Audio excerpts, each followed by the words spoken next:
ጤና ይስጥልን የተወደዳችሁ የገበያ ሚዲያ ተከታታዮቻችን የህዳር 22 ቀን 2018 ዓ.ም ዕለታዊውን የምዕራፍ 2 የምሽት የዜና ዘገባችንን ይዘንላችሁ ቀርበናል። የተመረጡ ምጣኔ ሀብታዊ፣ ማህበራዊና ሌሎች አዳዲስ መረጃዎችንም በዜና ዘገባችን ላይ አካተናል። አብራችሁን እንድትቆዩ እንጋብዛችኋለን። በቅድሚያም አርዕስቶችን ነፃ ሕክምና በማይሰጡ ተቋማትና ሐኪሞች ላይ እርምጃ ሊወሰድ መሆኑ ተገለጸ። በተጨማሪም የሕክምና ተቋማቱ እስከ 2000 ብር የሚደርስ ሕክምና በነፃ እንዲሰጡ የሚያዘው መመሪያ አሁን ላይ ተሻሽሎ ዋጋው ከፍ ማለቱ ተነግሯል። የምትሰሙት መረጃችን ነው። ሚኒስቴር መስሪያ ቤቱ የመጀመሪያውን ፍኖተ ካርታ ከብሔራዊ ባንክ ጋር በመሆን ማዘጋጀቱ ተሰማም። በዚህ ፍኖተ ካርታም ከብሔራዊ ባንክ ዋስትና የሚያሰጥ የአሰራር ስርዓት መካተቱ ተሰምቷል። በዝርዝር እናጋራችኋለን። የኢትዮጵያ ብሔራዊ ባንክ በነገው ዕለት የሚያካሂደውን የውጭ ምንዛሬ ጨረታ ይፋ አደረገ። ለመሆኑ ብሔራዊ ባንክ ለጨረታ ያቀረበው ዶላር ስንት ነው? የምትሰሙት መረጃችን ነው። የኢትዮጵያ እስልምና ጉዳዮች ጠቅላይ ምክር ቤት የዘንድሮ የሐጅ ጉዞ መዝገባን አስመልክቶ ጋዜጣዊ መግለጫ ሰጠም። በዚህም የ2018 የሐጅ ጉዞ ዋጋም ይፋ ሆኗል። በዝርዝር የምናጋራችሁ ይሆናል። የተወደዳችሁ የገበያ ሚዲያ ተከታታዮቻችን እነዚህንና ሌሎች ኢኮኖሚያዊና ማህበራዊ መረጃዎቻችንን ይዘንላችሁ ቀርበናል። አዳዲስ እንዲሁም ትኩስ ኢኮኖሚያዊና ማህበራዊ መረጃዎቻችንን ለማግኘት ታዲያ የገበያ ሚዲያን እንድትወዳጁ የጋበዝን። በዝርዝር ወደምንመለከታቸው መረጃዎቻችን እናልፋለን።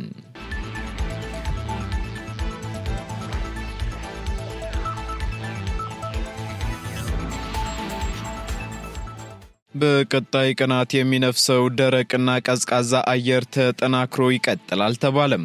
በሚቀጥሉት 10 ቀናት ከሳይቤሪያ ከፍተኛ የአየር ግፊት ላይ በመነሳት ወደ ኢትዮጵያ የሚነፍሰው ደረቅና ቀዝቃዛ አየር ተጠናክሮ እንደሚቀጥል የኢትዮጵያ ሜትሮሎጂ ኢንስቲትዩት አስታውቋል።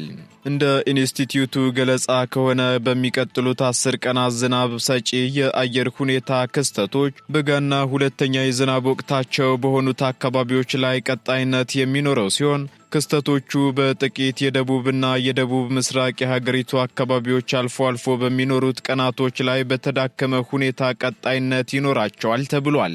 በዚህም የደቡብ ኦሮሚያ ዞኖች፣ የሲዳማ ክልል ዞኖች፣ የደቡብ ኢትዮጵያ ክልል ደቡባዊ ዞኖችና የሶማሌ ክልል ደቡባዊ ዞኖች በጥቂት ስፍራዎቻቸው ላይ በጣም አነስተኛ መጠን ያለው ዝናብ እንደሚኖራቸው አሃዛዊ የትንበያ መረጃዎች እንደሚጠቁሙ ገልጿል። በሌላ በኩል ከሚኖረው የደመና ሽፋን ላይ በመነሳት በጥቂት የሰሜን መካከለኛውና ባህር ዳር ዙሪያ አዊ በምዕራብና በምስራቅ ጎጃም አልፎ አልፎ በሚኖሩት ቀናት ወቅቱን ያልጠበቀ አነስተኛ መጠን ያለው ዝናብ እንደሚያገኙም አብራርተዋል። የምዕራብ ኦሮሚያ ክልል ዞኖች አርሲና ምዕራብ አርሲ፣ ባሌና ምስራቅ ባሌ ዞኖች፣ ከቤንሻንጉል ጉሙዝ ክልል ደግሞ ካማሺና የማኦኮሞ ልዩ ዞን፣ የጋምቤላ ክልል ዞኖች፣ የደቡብ ምዕራብ ኢትዮጵያ ክልል ዞኖችም አልፎ አልፎ ወቅቱን ያልጠበቀ አነስተኛ መጠን ያለው ዝናብ ያገኛሉ ተብሏል።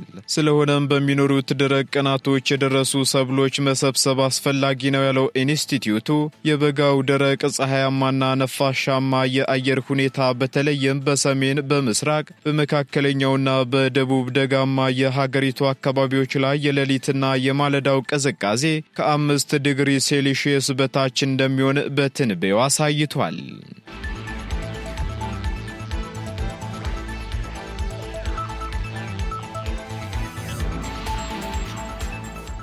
የዋጋ ጥናት የተካሄደባቸው ምርቶችን ብዛት ወደ 100,000 ለማድረስ እየተሰራ ነው ተባለም።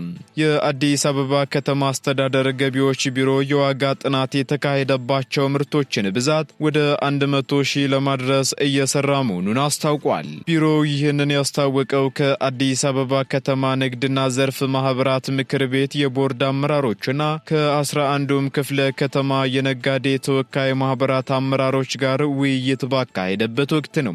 በውይይቱም የንግዱ ማህበረሰብ ተወካዮች ከገቢዎች ቢሮ፣ ከአገልግሎት አሰጣጥና የግብር ከፋይ መስተንግዶ፣ ከደረሰኝ ባለሙያዎች ቁጥጥርና ስነ ምግባር፣ ከቀን ገቢ ግምት፣ ከተሻሻለው የገቢ ግብር አዋጅ አተገባበር ጋር ያሉ ችግሮችን አንስተዋል።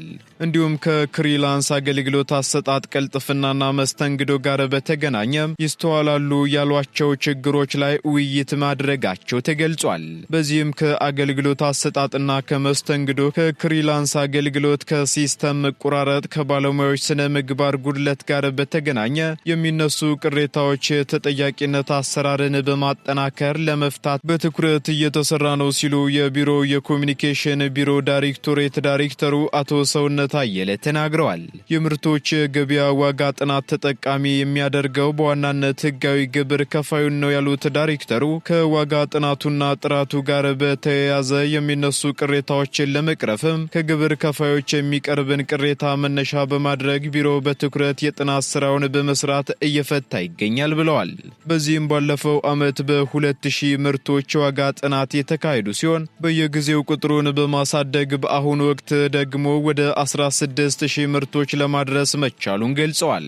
ይህን ተከትሎ የሚስተዋል የጥራት ጉድለትን ለማረምና በቀጣይ ዋጋ ጥናት የተካሄደባቸው ምርቶች ብዛትን ደግሞ ወደ 100,000 በማድረስ ይበልጥ ጥራቱን ለማሻሻል በትኩረት እየተሰራ መሆኑን አቶ ሰውነት ተናግረዋል።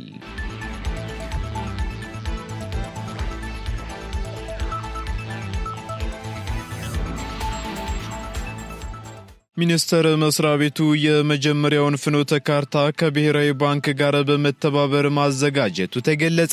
የግብርና ሚኒስቴር በኢትዮጵያ ግብርናውን ሊደግፍ የሚችል የፋይናንስ አቅርቦትን የሚያጠናክር አሰራር ባለመኖሩ ይስተዋል የነበረውን ችግር ይፈታል የተባለ ፍኖተ ካርታ ከብሔራዊ ባንክ ጋር በመተባበር ማዘጋጀቱን አስታውቋል።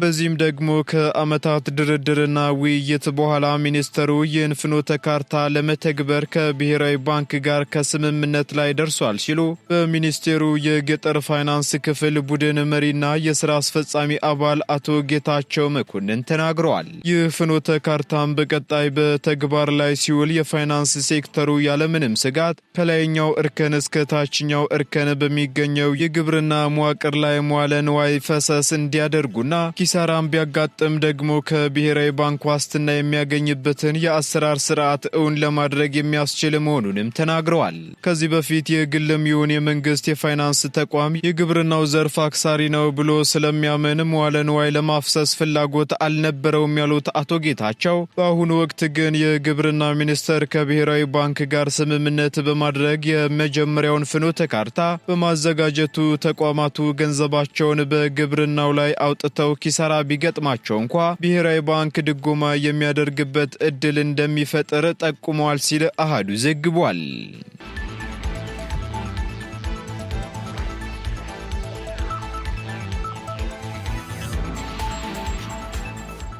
የአንድን ቦታ መገኛ መረጃ ከጂፒኤስ በመቀበል መረጃ የሚሰጥ አዲስ ቴክኖሎጂ ስራ መጀመሩን ኢንስቲትዩቱ አስታወቀም።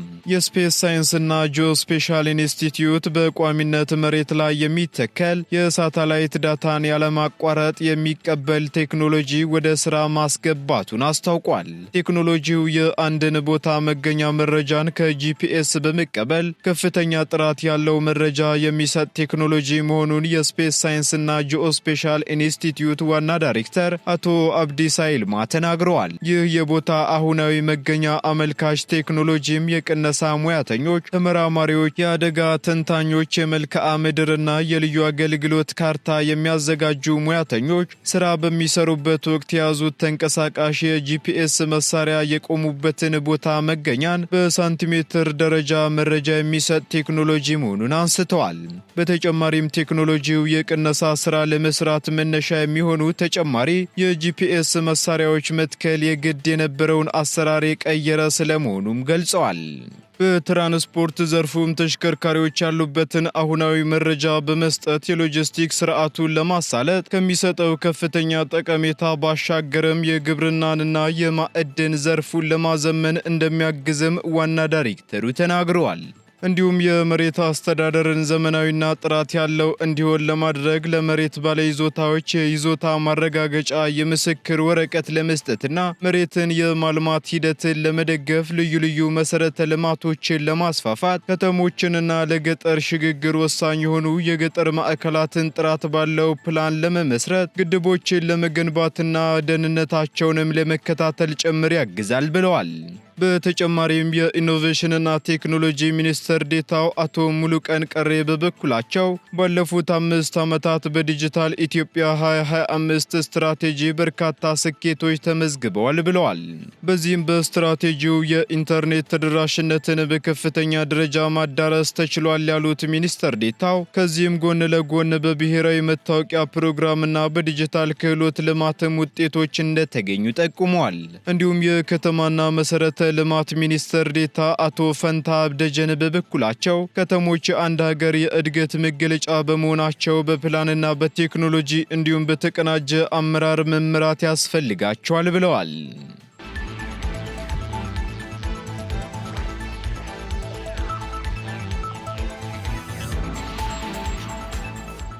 አደጋ ለሚደርስባቸው ተጎጂዎች ነፃ ሕክምና ለማይሰጡ ተቋማትና ሐኪሞች ማስጠንቀቂያ ተሰጠም።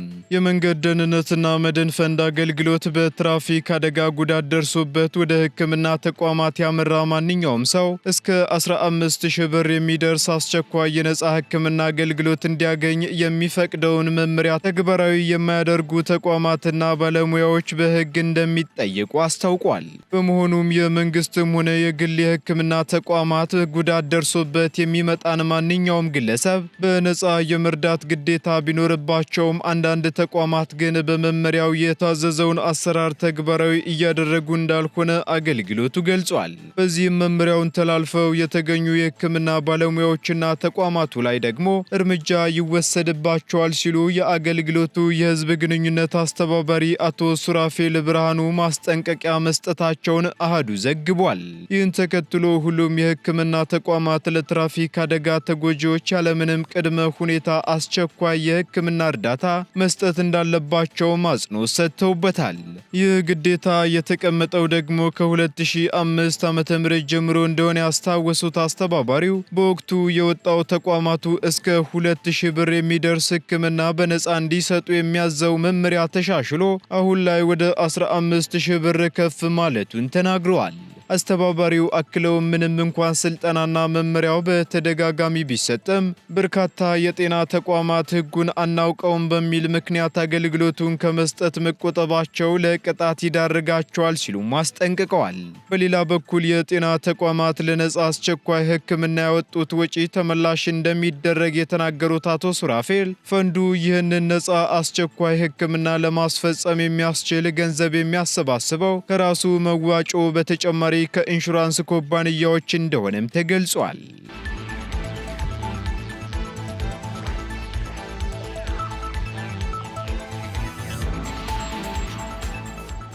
የዘንድሮ የ2018 የሃጂ ጉዞ ዋጋ 740 ሺህ ብር መሆኑ ተገለጸ። የኢትዮጵያ እስልምና ጉዳዮች ጠቅላይ ምክር ቤት የዘንድሮውን የሃጂ ጉዞ ምዝገባን አስመልክቶ በዛሬው ዕለት ጋዜጣዊ መግለጫ ሰጥቷል። በዚህም ጠቅላይ ምክር ቤቱ የዘንድሮው የሃጂ ጉዞ ምዝገባ ዋጋ ከአምናው ተመሳሳይ ወቅት ጋር ሲነጻጸር በዶላር የ15.6 በመቶ በመቀነስ ከነበረበት 4921 ዶላር ወደ 4228 ዶላር እንዲሆን መወሰኑን አመላክቷል። ሆኖም የብር የመግዛት አቅም ከባለፈው ዓመት ጋር ሲነጻጸር ልዩነት ያሳየ በመሆኑ የሃጂ አገልግሎትና መስተንግዶ ዋጋ 740 ሺህ ብር ሊሆን መቻሉን በሰጠው መግለጫ አስታውቋል። የ2018 የሃጂ ጉዞ ምዝገባ ማድረግ የሚፈልጉ ተጓዦችን በመላ ሀገሪቱ በሚገኙ የምዝገባ ጣቢያዎች ቀርበው መመዝገብ እንደሚችሉ የተጠቆመ ሲሆን ምዝገባው ደግሞ የሚቆየው እስከ ጥር 18 ቀን 2018 ዓ.ም ድረስ ብቻ መሆኑ ተገልጿል። በሌላ በኩል ከባድ የጤና እክል ያለበት ሰው የሕክምና ባለሙያዎችን ሳያማክር መጓዝ እንደማይችል የኢትዮጵያ እስልምና ጉዳዮች ጠቅላይ ምክር ቤት ገልጿል።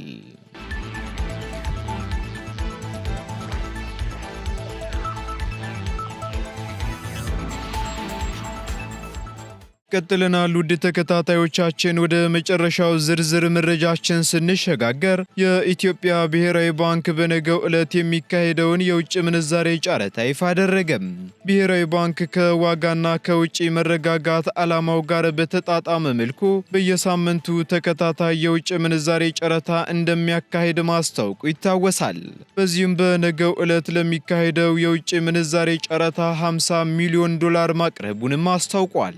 በዚህ ጨረታ መወዳደር የሚፈልጉ ባንኮች በነገው ዕለት ማለትም ማክሰኞ ህዳር 23 ቀን 2018 ዓ.ም ከጠዋቱ 4 ሰዓት እስከ 6 ሰዓት ቀትር ድረስ መጫረት እንደሚችሉ ገልጿል። በሌላ በኩል ባንኩ ሰሞኑን ባወጣው መግለጫ ለዚሁ የበጀት ዓመት ሶስተኛ ሩብ ዓመት የውጭ ምንዛሬ ጨረታ 420 ሚሊዮን ዶላር መመደቡን አስታውቆ እንደነበር ይታወሳል። በተጨማሪም በህዳርና በታህሳስ ወር ለሚካሄደው ጨረታ ደግሞ 100 ሚሊዮን ዶላር መመደቡን ያስታወቀው ብሔራዊ ባንክ በውጭ ምንዛሬ ገበያ ውስጥ ግልጽና ተገማች አሰራርን ለማጠናከር ባለው ቁርጠኝነት መሰረት በየሩብ ዓመቱ የሚደረገው የጨረታ ግብይቶችን በየጊዜው ማሳወቁን ይቀጥላል ማለቱን መዘገባችን አይዘነጋም።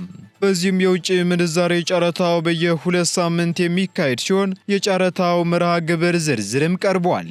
በተቀመጠው ዝርዝር መሰረትም በሩብ በጀት ዓመት ጨረታ የሚካሄድበት ቀን በየ2 ሳምንቱ ሲሆን በዚህም በሁለተኛው ሩብ ዓመት ደግሞ ህዳር 23 ቀንና ታህሳስ 7 ቀን 2018 ዓ.ም 50 ሚሊዮን ዶላር እንደሚቀርብ መግለጹ ይታወሳል።